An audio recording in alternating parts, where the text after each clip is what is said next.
It has been a year for the ages for the UVM athletic department, so we're wrapping the final Catamount Corner show of 2024 with our UVM Year in Review.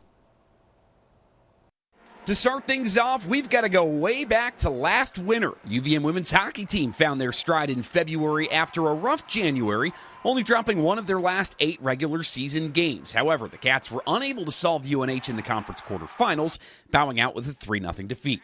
Men's hockey put up their best season in 7 years last winter, highlighted by 5 wins over ranked conference foes. Vermont climbing out of the cellar in Hockey East. They were just a couple points away from earning a playoff home game. Unfortunately, the Cats also falling in their first tournament game, a first-round defeat at UConn. It wasn't always as easy as it has seemed for the previous 4 years, but the UVM ski team once again earned the crown as best in the East with a 5th consecutive EISA title. Led by 2-time All-American Alpine racer Magnus Styron and National Female Nordic Skier of the Year Haley Brewster, the Cats were able to fend off Dartmouth for that title, but depth held Vermont to a 6th-place finish at NCAAs. It was a banner year for the swim and dive program, which overcame a handful of near misses in recent years to claim their first ever America East title. Hallie Laney and Ella Church, among others, racking up the points to edge out UNH. Kayla Myers was the star for UVM in America East indoors, claiming the pentathlon as the women finished 6th. The men were 8th. They would finish in those same spots in the outdoor season as well. Emma Utterback and Delaney Richardson made their final campaign with the UVM Women's Hoops program a memorable one. A couple midseason stumbles dropped Vermont into the 3 seed in the conference tournament, but they knocked off number 2 Albany in the semifinals before bowing out to top-seeded Maine in the championship. But the best was yet to come as the Cats embarked on a remarkable run in the WNIT, Vermont knocking off Niagara, Colgate, and the Big Ten's Purdue before eventual champion St. Louis clipped the Cats at Patrick.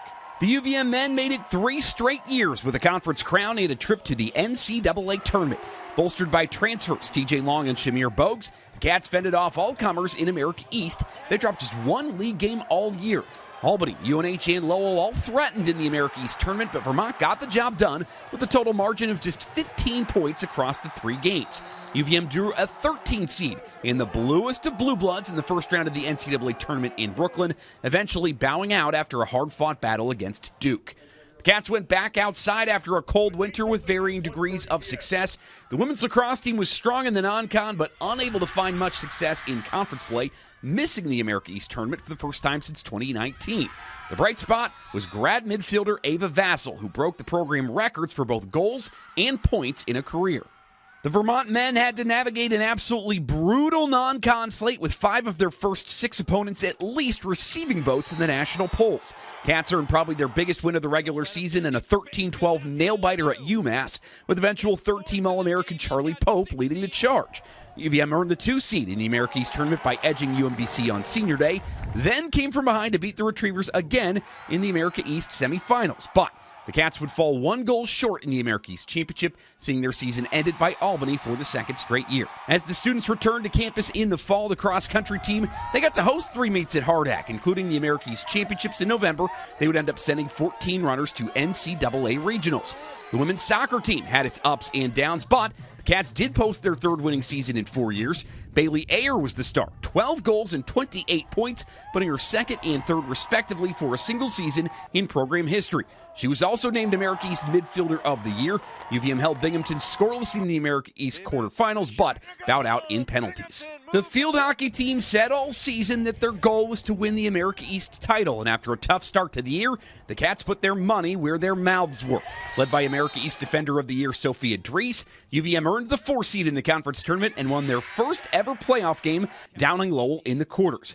Not content with that, Vermont then stunned top seed Albany in the semis and rallied from 2-0 down to beat UNH in the final. UVM rode its first ever America East crown into the NCAA tournament, but fell to Miami, Ohio 2-1. And ho-hum, the men's soccer team continued to stake its claim as one of, if not the best program in the entire country. After an opening day loss to Western Michigan, the Cats went 12 more games without a loss. They avenged that lone conference defeat by downing UMBC in overtime in the American semis, then won again in dramatic fashion over Bryant to claim their 2nd conference tournament trophy in 4 years. For the third year in a row, the Cats would make it to the Sweet 16 with a dominant win over Iona and a nail-biter against Hofstra. But an OT penalty kick by Yaniv Bazzini would send the Cats to their third national quarterfinal appearance in school history. Bazzini would seal the deal after Maxi Kissel's opener at Pitt to send the Cats to the College Cup for the very first time, and a late Bazzini equalizer plus a shootout win over Denver would punch Vermont's ticket to the final.